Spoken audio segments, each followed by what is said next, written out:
So this record was kind of an accompaniment, or as a follow-up to an accompaniment. There was a book that Sam Charters wrote in the 50s, late 50s, called The Country Blues. And a record came out that was full of reissues of classic tracks, fantastic tracks, called The Country Blues. And then this was a follow-up, because I think The Country Blues did really well. And this was an even deeper, plunge into that. And that book, and Sam Charters, Sam Charters was actually hugely important in my life, even though I never got to know him very well. He's still around. We're in touch. We correspond. He lives back and forth between Sweden and Connecticut.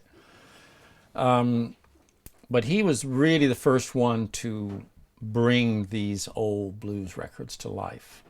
Who were these people? How did these records get made? Who were the producers? What were the circumstances? Where were they from? It was just fascinating.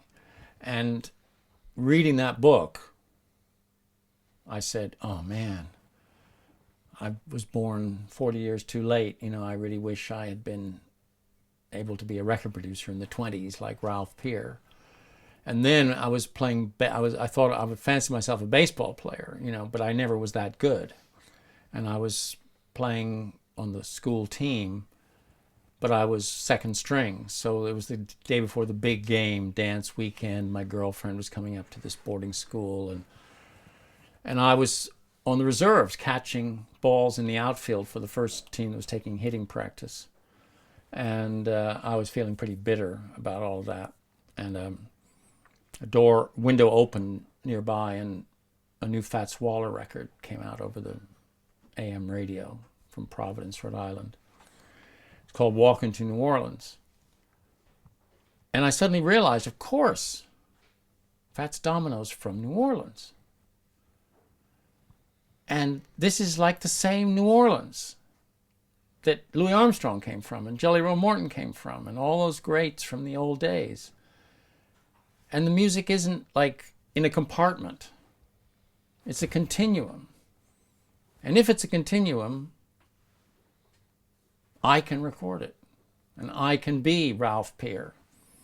I haven't been born too late. And if I get to become a record producer, everybody on the first team of the baseball squad will be jealous. So that convinced me. That was my moment where I decided to become a record producer. It was all because I've been reading this book. And this record, it's frustrating as a record because it's got a fantastic selection. It's just an unbelievable, tastefully assembled collection.